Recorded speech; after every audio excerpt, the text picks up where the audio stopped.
Hello everyone! Welcome back to my channel, Tax Tutorials for MSME. Ang ituturo ko sa inyo ngayon ay kung paano mag-file ng quarterly percentage tax. Kung kayo ay bagong registered pa lang sa Bureau of Internal Revenue, kailangan nyong mag-download ng EBIR Forms Package version 7.9.5.0. Meron na po akong tutorial video kung paano mag-download and mag-install nito sa computer. Kung meron ka na nitong program, i-double click lang ang app.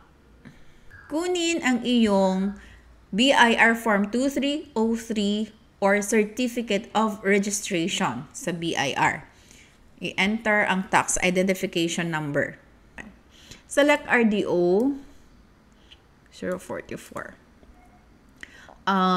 Kapag meron kayong main business and another branch, ang filing ng quarterly percentage tax ay combined sales ng main and branch. Total lang at yun yung magiging sales.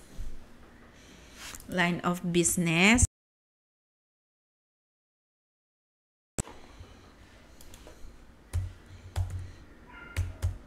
Enter your last name,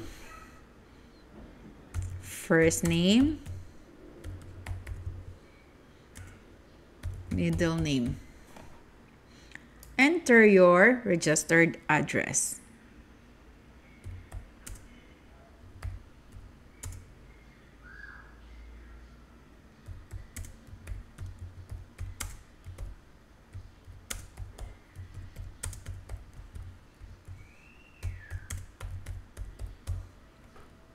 Zip code, telephone number,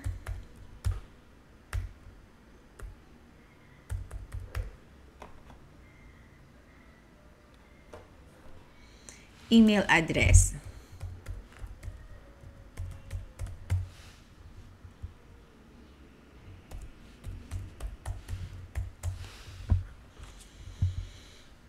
Then select form. Ang gagamiting form ay BIR Form 2551Q version 2018. Then click Fill Up. Re-enter your tax identification number for confirmation. Re-enter your email address for confirmation. Then click Submit. Email address does not match with your profile. So, balik tayo. Cancel. I-check ang mali at i-correct.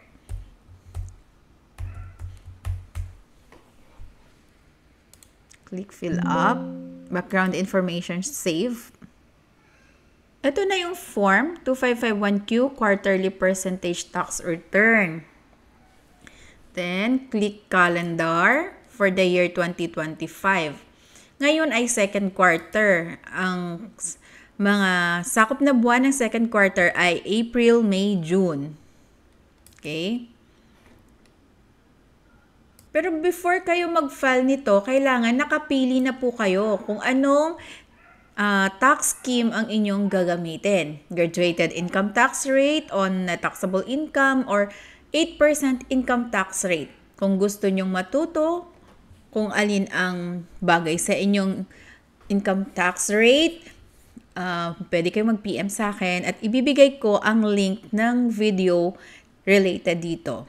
Itong aking taxpayer ay graduated income tax rate on net taxable income dahil siya ay gumagamit ng itemized deduction. Applicable din ito sa mga taxpayers na nag-apply ng Barangay Micro Business Enterprise or BMBE kasi exempted sila sa income tax. Ang babayaran lang ay quarterly percentage tax. Then click number 14. Dito tayo sa Schedule 1, Computation of Tax, ATC PT010, total taxable amount. Ang taxable amount ay makukuha sa sales journal or sa cash receipts journal ng company nyo. Meron din akong sample nito sa aking FB page. Pwede kayong mag-PM sa akin. So, ang total gross sales niya for 3 months ay 46,873. Ang babayaran niya ay 1,406.19 centavos. Click Save. Click Validate. Validation successful. Click OK. Check natin yung page 1. Okay. Okay na siya. Click Submit. Click OK. Click OK. Submit successful. Pagkatapos nitong mag-submit, ay makakatanggap ng tax return receipt confirmation sa indicated email address. Then, click OK. Pwede na tayong magbayad. Punta tayo sa MYEG.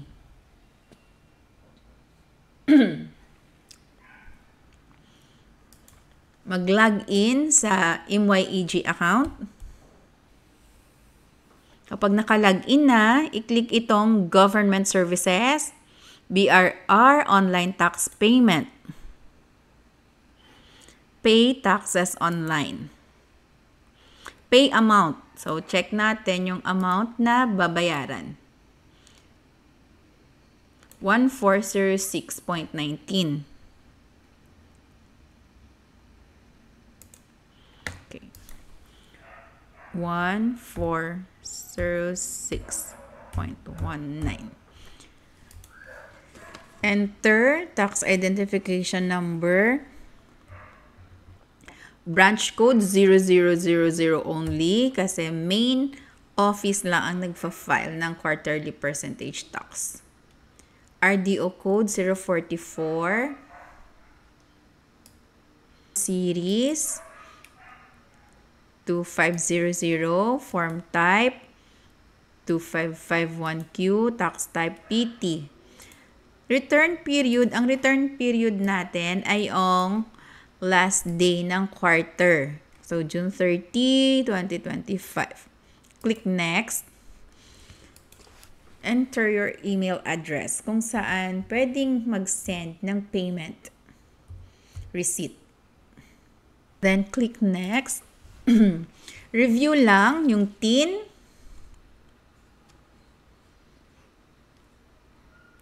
Yung amount. Then, click I accept the terms and conditions. Confirm and pay. Okay. Kung magbabayad tayo using e-wallet, i-click ang e-wallet. Sa e-wallet, pwedeng gumamit ng GCash or PayMaya, ShopeePay, or GrabPay. This time, gagamitin ko ang PayMaya. Merong 20 pesos na convenience fee. Click Proceed.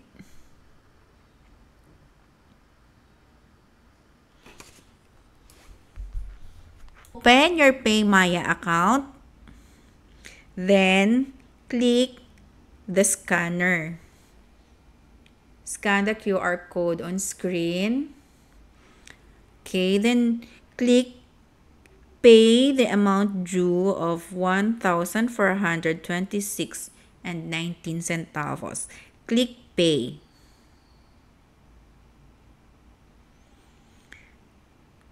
Okay. Payment successful. Pwede nang i-print ang proof of payment kasama ang inyong tax return receipt confirmation at ang BIR form 2551Q.